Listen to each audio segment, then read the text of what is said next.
बिस्मिल्लाहिर्रहमानिर्रहीम। अस्सलाम वालेकुम व्यूवर्स, मैं हूं सैफ और आप देख रहे हैं मेरे यूट्यूब चैनल कोई भी पका सकता है। तो उम्मीद करती हूं मेरे सारे व्यूवर्स जहां कहीं भी होंगे खैरियत से होंगे। तो प्यारे व्यूवर्स, आज मैं लेकर आई हूं आपके लिए बहुत ही मज़ेदार, बहुत ही करारी सी चटखारेदार सी रेसिपी, आम का अचार, देसी अचार। वैसे तो आपने अचार मुख्तलिफ़ किस्म के खाए होंगे, आम का अचार अपने घर में बनाया भी होगा, लेकिन आज मैं आपको बहुत ही झटपट, बहुत ही आसान तरीके से, मुख्तलिफ तरीके से मैं अपने स्टाइल में आपको आम का अचार बनाना सिखाऊंगी। तो चलिए जी, यहाँ पे मैंने आम का अचार बनाने के लिए 2 किलो कच्चे आम ले लिए हैं। आपने आम लेते हुए ख्याल करना है कि आम कच्चे हों, सख्त हों। ऐसे बात दफ़ा आम होता है कि वो नरम पड़ जाता है, अंदर से ये पीला हो जाता है, तो आप इस तरह का आम नहीं लेना। तो 2 किलो आम लेके मैंने इनको अच्छी तरह धो के सुखा लिया है। अच्छे से कपड़े से साफ़ करके मैंने इसे सुखा लिया है। अचार बनाते हुए आपको ये ख्याल रखना है कि पानी का इसमें एक भी छींटा ना जाए, एक भी कतरा ना जाए। तो ये सारे आम मैंने खुश कर लिए हैं। तो चलिए जी, हम सबसे पहले इनको काट लेते हैं। तो काटने के लिए आप अपनी मर्ज़ी के मुताबिक जिस तरह का भी पीस बनाना चाहें बना सकते हैं, लेकिन जो इस तरह मैं बना रही हूँ, अगर आप इस तरीके से बनाएंगे तो आपका अचार बहुत मज़े का बनेगा और बहुत ही लाजवाब बनेगा। तो ये देखिए, छोटा सा मैंने ले लिया है, इसको हम अब इस तरीके से काटेंगे, गुठली से अलग कर लेंगे ये चीज़। तो ये देखिए, इसी गुठली कच्ची हैं, लिहाजा ये भी इसके साथ कट रहे हैं, तो कोई मसला नहीं है, मैं इस तरीके से काटूंगी। अब आपकी मर्ज़ी, आप इसे इस तरह रहने देते हैं या इस तरह दरमियान से काट देते हैं। तो मैं छोटी छोटी पीस बनाऊँगी। यह अचार तकरीबन 3 दिन के अंदर आपका रेडी हो जाएगा।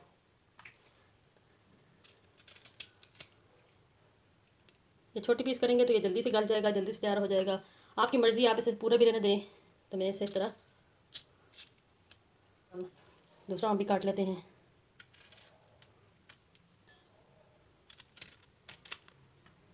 बाद में इसके छोटे पीस कर लूँगी। और आपने ये भी ख्याल रखना है कि आम मीठा ना हो, आम बिल्कुल खट्टा हो, उससे आपका अचार बहुत मज़े का बनेगा।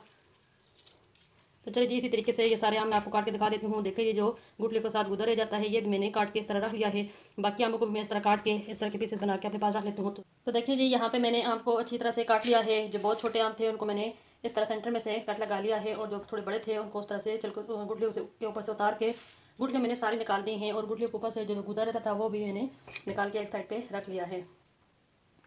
देखिए, यहाँ पे जितनी भी गुठलियाँ थी ये मैंने निकाल दी हैं। इन गुठली के ऊपर जो गुदा होता है वो मैंने निकाल के रख लिया है, ये भी हम अचार में इस्तेमाल करेंगे। तो चलिए जी, सबसे पहले हम इन आमों को और इस गुदों को एक साइड पे कर देते हैं।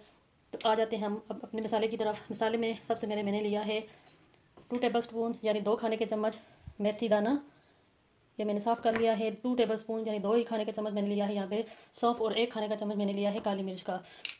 तो अब इन तीनों चीज़ों को हम रोस्ट कर लेते हैं। हल्का सा रोस्ट करेंगे, ज़्यादा नहीं। चम्मच चलाते हुए हम इनको रोस्ट कर लेंगे। इतना रोस्ट करेंगे ताकि ये क्रिस्पी से हो जाए और इनके अंदर थोड़ी बहुत जो नमी है वो भी खत्म हो जाए।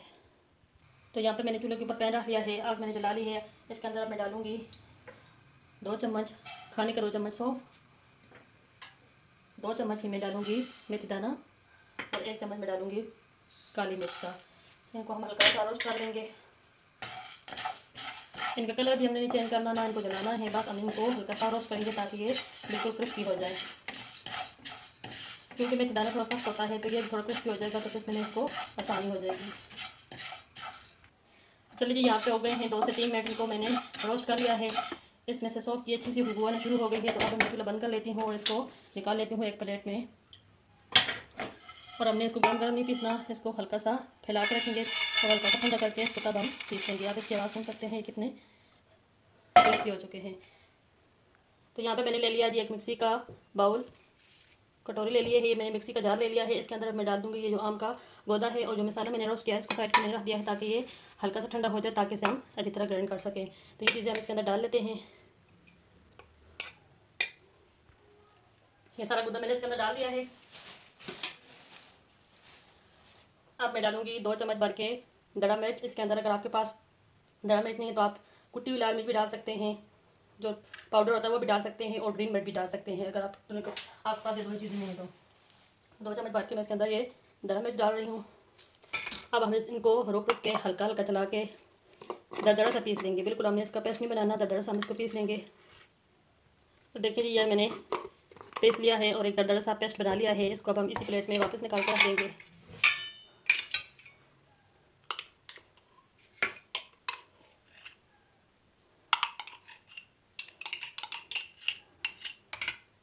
तो देखिए जी, मैंने एक दरदरा सा इसका पेस्ट बना लिया है।